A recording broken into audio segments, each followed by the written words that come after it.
Hello there. What's going on, everybody? We're doing Star Wars Resistance right now. We have our first 3 episodes dropped, and I want to talk about these 3 episodes, although the first 2 were kind of like one episode because it was the series premiere.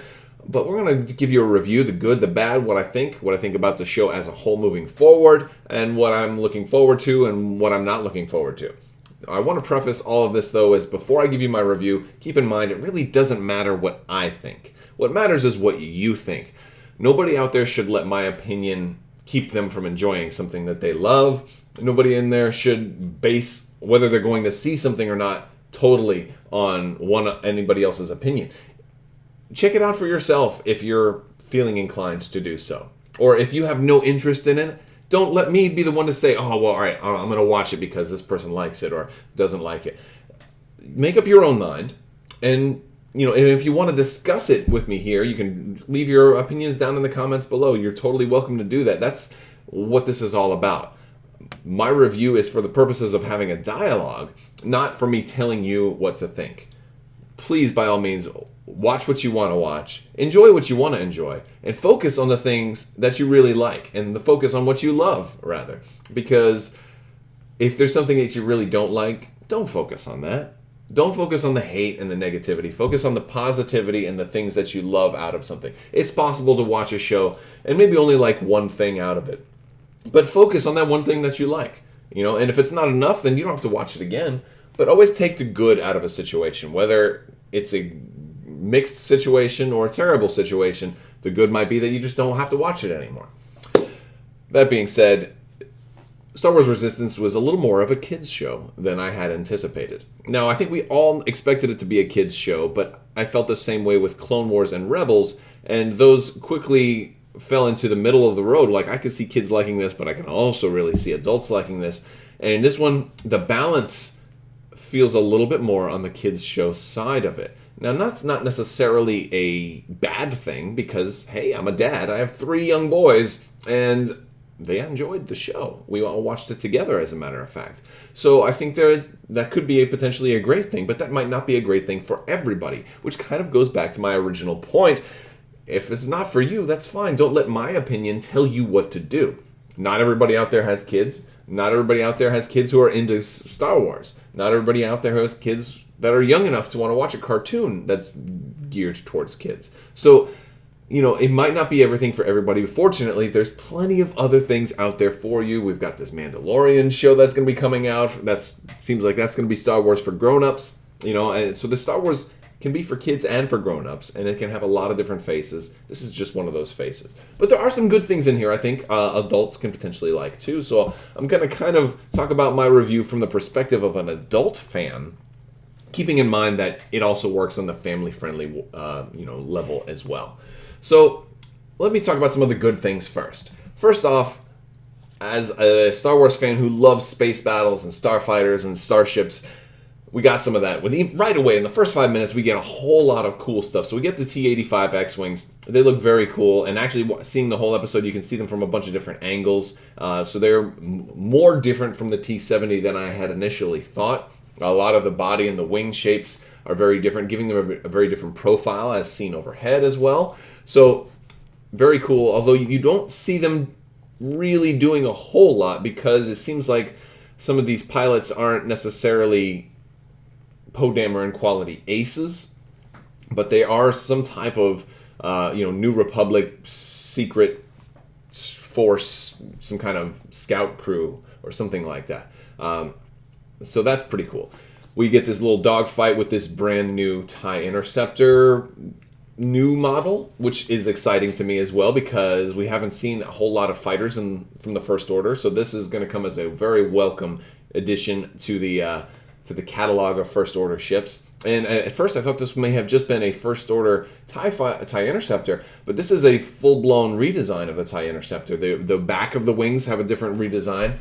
From left to right along the cockpit, there's a little ridge that sticks out a little bit. And the profile is just very different as well. The solar panels have a little bit of a checkerboard pattern on them that showed up in a couple of different scenes. So there's a whole lot of things that are different here, and I kind of like it. The pilot is named Von Reg, and we don't know if the pilot is male or female because there is some voice modulation there. And there's not a whole lot more. We don't really get much out of Von Reg, other than the fact that Von Reg is an ace and seems to be on par with Poe Dameron.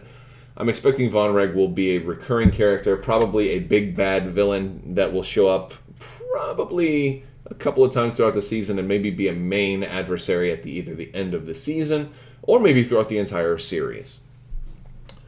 Probably Von Reg will be a challenge for Kaz to deal with and face as the show goes on. That's probably one of the things that I'm guessing. And apparently this new tie has hyperdrive as well. A lot of times ties are so small that they don't have hyperdrives. They're usually sent out as, as part of a carrier ship. And this one is apparently good for multiple things. This may be more powerful than a TIE Defender, considering that it's being sent out to stop 3 T-85 X-Wings all by itself, and seem to have been able to do that. So this is going to be a very strong ship, it seems like. Heck, this thing was a match for Poe Dameron. So pretty nice ship.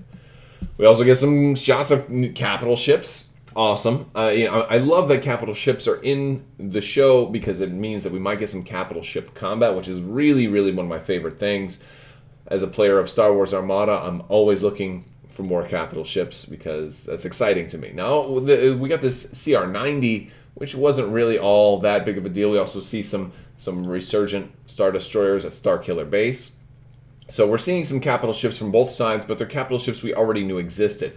Although this does kind of point out that we do get the confirmation that the Resistance is using CR-90s, so, that's fine. It stands to reason. I mean, they're using a lot of older stuff.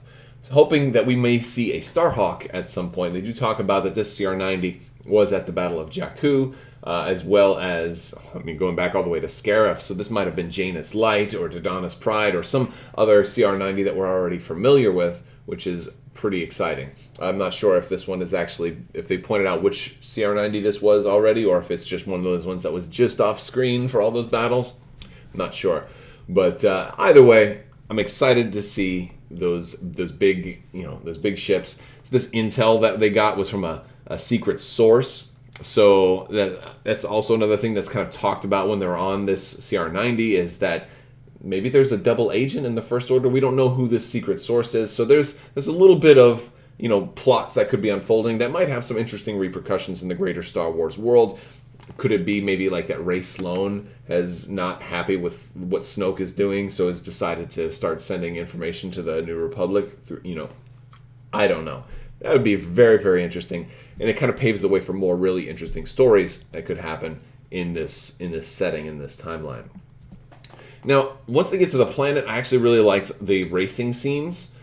The scenes were done with a really interesting camera angle. A lot of times they were done from a faraway shot and a good combination of different shots. The frame rate was really high. It was very fluid and very action oriented. It was kind of exciting. I dig the trails of the ships as they're flying. It kind of gives you a really cool sense of if they want to turn, you get the spiral effect. And I just like a lot of the ships flying on the planet. And these ships are actually really interesting because they apparently also have weapons. And early on, you do see one ship shooting another ship that's in front of it. It doesn't blow it up. It seems like they're really low-powered weapons, maybe even ion-based weapons or training rounds that are just there to maybe slow another ship down if you score a hit. But that also tells me a couple of things, that starfighters and these racers aren't mutually exclusive. Like, these racers could easily be modified starfighters, and maybe they just turn down the weapon power before they go out to race. So I think all of these racers that we're going to see have the potential to show up in a space battle as well. Granted, I'm jumping further down the line. I don't think we're going to get to space battles with all of these ships right away, but maybe by the end of this season we'll get to that point. So it's kind of setting the stage for some really cool stuff. And and I like the angle, and I like the feel of these races. So that one was pretty cool, at least from my opinion. Now let's talk about the bad. The bad is, I'm calling it the inconsistency, is what I didn't like about the show. And it boils down to Kaz. Now, a lot of people knew that this was going to be a kids show. They didn't like the woohoos and the kind of the silliness and the hijinks and the antics. That's not my criticism, although it's related to that. So let me set some framework for us first, because Kaz is my problem. And not necessarily the voice actor who's doing it, or the look of the character, or even his facial expressions. My problem is how we're introduced to Kaz. We're introduced to Kaz in a T-85 X-Wing. He's a New Republic pilot, so he's got like a top-of-the-line ship in the New Republic's fleet. He's already we know that he's already been through the academy, so basically already been through college, and got his commission as a New Republic pilot. He's on this top secret mission, getting like crucial intel. Like, and this is huge intel. The First Order is coming to attack the New Republic, and he gets this intel. His team gets this intel. Not only is he part of this team, he's the leader of this team. And you know that because he tells the other two to go back to base, and he says that's an order, and they comply. They don't even question him. He's in charge of this team. He's like a really... You're introduced to somebody that, at least from some, is in a position of trust and also in a position of authority. You know, he's already finished school. He's got a commission, and the New Republic isn't a ragtag bunch. It's not like the Resistance where they'll take kids, they'll take anybody they can get. No, the New Republic's the legitimate government in the galaxy. He's on a top secret mission for the legitimate government in the galaxy, and he's leading the mission. So, dude should be older, right? Like mid-20s at the earliest, maybe late 20s, maybe even early 30s. But for the sake of argument, I'll give him 25. Earliest I can even conceive that he could be put in a position like that. Let's just say 25. Okay? And if that's the case, and that's kind of how we're introduced to Kaz. So then comes the inconsistency. Then why does he act so much like a child in terms of learning basic social lessons and interactions throughout the rest of the show? Dude acts like a straight up 12-year-old for the rest of the show after all of that. And that's what I don't like. Tiptoeing around, trying to sneak in and eavesdrop on Leia Organa. In the first episode, when he interacts with Niku in this bar and all these other bar patrons, there's so many hijinks that feel contrived, and I get that they're there to further the plot and get the story going. But I just couldn't help but thinking, boy, if an adult were in that situation, we would have had no problem, you know? So we're introduced to Kaz as an adult, but then as soon as the story gets going, he's like, oh, all right, let me revert back to it. Like the whole thing would have made it a little bit more sense to me is if there was like pixies when they landed, they're sprinkling kitty dust on everybody as they walk onto this platform, and all of a sudden that explains why he's going to act like a child for the rest of the show. And then also in episode 3, Fuel for the Fire, he just acts like a petulant child, complaining, not wanting to do his work, throwing temper tantrums, and then he's told, no, you have to work, you have to fix this engine. Blows it off, goes and watches the race, and the engine like floats away, and he doesn't pay attention. He loses this whole engine. Just very contrived situations that if he were even a partial adult wouldn't have happened, right? Then he runs up with these. Then he meets these cool kids, and he meets these cool kids, and the first thing he does, like, to win their favor is betray his entire team, and lets these cool kids break in and steal stuff, and then has to apologize and make up for it later. Now, I'm not a big fan of that being a plot device, like betraying your family to win the favor of some cool, jerky kids or whatever. Never kind of liked that, but that's a trope. That happens, right? That happens in kids shows, and I get that this is kind of like the Disney kids show. Well, we've got to do these like a whole bunch of different things. This is one of the episodes. It's like any show, you remove the setting from it. If it's a kids show, there's certain episodes you're going to see. Like there'll probably be an amnesia episode at one point where somebody like, oh, he got hit on the head, doesn't know who he is, just things like that. But that works if he's a 12-year-old. It doesn't work if he's 25 or even 30, to do stuff like that. He shouldn't care what those kids think, And when they're asking, hey, can we break in and sneak into your stuff? How about you, like, if he was an adult, he would have gone up to Yeager and said, hey, Yeager, these guys would like to take a look at your ship. Can I invite them? And then you go back and say, he said no. You don't go around doing stuff like that. That's my problem, is the inconsistency. The way we're introduced is that he's an older, responsible adult in a position of trust that has been placed as the commander of this top secret mission that's crucial to the survival of the galaxy. And then he's a child. So, that being said, that's not a deal breaker for me. It's just unfortunate. There's plenty of good, but that bad was a pretty big one for me. But considering the fact that I now know that it's a kid's show, I can just continue to watch that and realize, okay, he's just going to be a kid. Like, I loved Thundercats, and it was the same way. But at least there was a reason why Lion-O acted like a child. It's because he was in stasis the whole time. But if you've never seen Thundercats, the main character is a kid, goes into a time capsule, and he's in the time capsule for like 20 years, wakes up, he's a grown adult, but still has the mind of a kid. So he has to learn all these lessons along with the audience that are also children that learn these lessons with him, like don't tell a lie, and, fulfill your commitments, and, do the work even when it's hard, and don't do a good deed just to get a thank you, things like that. And these are lessons I'm sure we're going to learn in Resistance with Kaz. He's going to learn how to become an adult all over again. My problem here is that there's no reason for him to be learning these lessons. He should have learned those growing up already. We'll see, though. This is only based on the first 3 episodes. I'm going to watch the whole thing. I've got kids, so if nothing else, I'll watch it for them. But there's also a lot of good things. So forget all the good I talked about. There's a lot of good things in this show. So my final thoughts are, while I wasn't super crazy about this show, I gotta be fair, I wasn't super crazy about Clone Wars or Rebels either for their first episodes. So I don't think it's fair to make a full-blown judgment of how this series is going to be based on these episodes. I think, like most shows, you have to give it a full season before you can, really make a judgment. Then again, this is just my opinion. Like I said at the beginning, don't take my word for it. Watch for yourself. See what you think. If you don't want to give it a full season, then don't bother.